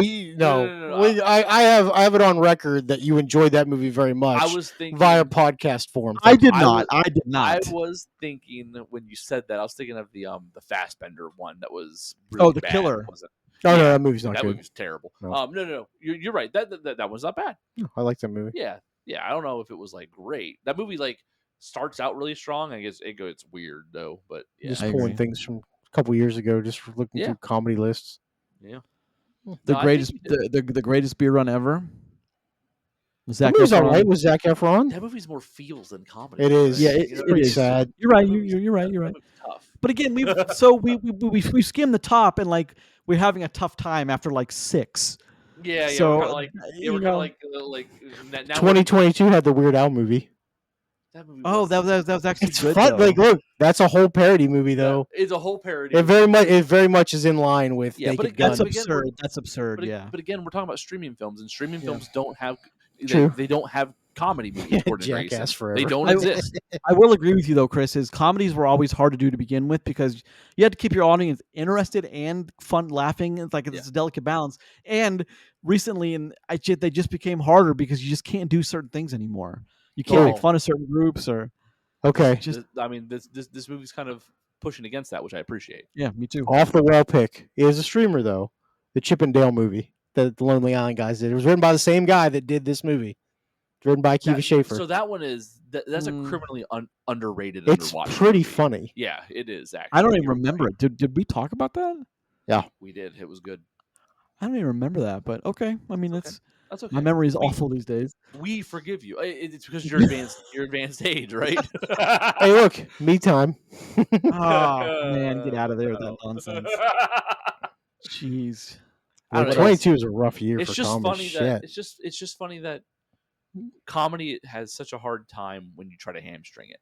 And I think the Yeah. thing we could take away from this conversation and this and the success that we find this movie, has located is that comedy has been hamstrung for quite some time, and it's evident now, right? Like we can point to things that kind of take that limiter off, and you're like, I laughed a lot. And the movies that try to skirt that balance and kind of play it safe, comedy isn't meant to play safe, right? There's Shouldn't very have to. few legendary No, it's not. comics that It's play not it supposed safe. to. I Like mean, Blockers, that was rated R, wasn't it? Yeah. But why are you I found that one pretty. I don't think you guys found it as funny as I did, but I found that one That's pretty pretty funny. funny. it was all right. Yeah, Well, I like that one a just lot. think about like some of the great comedians of yesteryear. You know, they're all very rated R comics. Of Like course, almost of always, course. yeah. yeah, exactly. And it's Even Carlin was extremely inappropriate. even Yeah. Carlin, he was one of the, He was the guy. he was Yeah, the guy yeah. that was Hey, rated R. he's the Well, god. like I always think the first time I saw Robin Williams stand up, you know, Whole different when I ballgame than saw what you get. when I saw Mrs. Doubtfire make that golf joke, I was like, oh my god, that person was super. The first time I heard Tim Allen stand up, it was like 2004, and his bit starts with men letting women think that they have any control over anything. I'm like, how? That's risque as shit. You know, even Bob Saget, one of the most like wholesome dudes characters ever on television. is extremely Yep. risque comedy. Yeah, it's just it's funny that you think you can be funny while being hamstrung, and I can't fathom it. And every time someone thinks that, something else comes out that isn't hamstrung, it's like, oh, this is way funnier. Why? Well, because they didn't have to hold back. Because comedy shouldn't have any boundaries. When it's not taking it easy on anyone, it shouldn't have any boundaries. It just doesn't. I agree with that. I agree 100% with that. But I mean, that's popular culture just doesn't believe with that anymore. So at least not right now. I just felt really old for a second because I Oh. just thought of a movie that I find very funny, and I was going to be like, "That's fairly recent. It's a movie from fucking 9 years ago at this point." Hold It's on. like- What year is it? Hold on. 9 years ago was 16. 2016. Okay, what? Who's in it? I'll just tell you the name of the movie. You don't have to guess it. Well, I'm just gonna test my memory, but okay, damn. Go I mean, go Michael ahead. Bolton's in it. Michael Bolton. What is it? I don't know what it is. It's Pop Star with Andy Samberg. It's funny. That That's movie another- is fucking hilarious. That's a Akiva Schaffer movie. That's yeah. what I was thinking of, the Lonely Island stuff. Yeah, because like that movie is ridiculously funny. Yeah. Ridiculously funny. Yeah. Oh and man, now we're we gonna get- have to do an anti-draft of we get or things draft like- or anti-draft of comedies. Now we get things like Eurovision. You know what I mean? Jesus. I love Grayson Eurovision. loves I Eurovision. know he Loves does. And hey, Eurovision. listen, that's on a streaming service. You're not allowed to like it because One of the best things Netflix ever done is Eurovision. Yeah. The way they make fun of Chad Kogler with Will Ferrell is so. It just to me, it's like brilliant, man. It's just Yeah. every outfit he wears is like it's a Chad Kogler staple of an outfit. And it's just that's brilliant to make fun I of that. think you owe streaming service comedies an apology because So- we've named at least 12 that you like. So they're I don't- possible. Okay, but okay. I will admit that maybe I'm harsh on streaming I service. will comedy. tell you, some of the best stuff can be great, but there's so much bad. Oh, that yeah, it but- doesn't matter. I don't believe in the whole if it's on a streaming service, It can't be funny. it's lower tier. Like and that's on any kind of movie. No, that's fair. I think that anybody that's creative can make something great.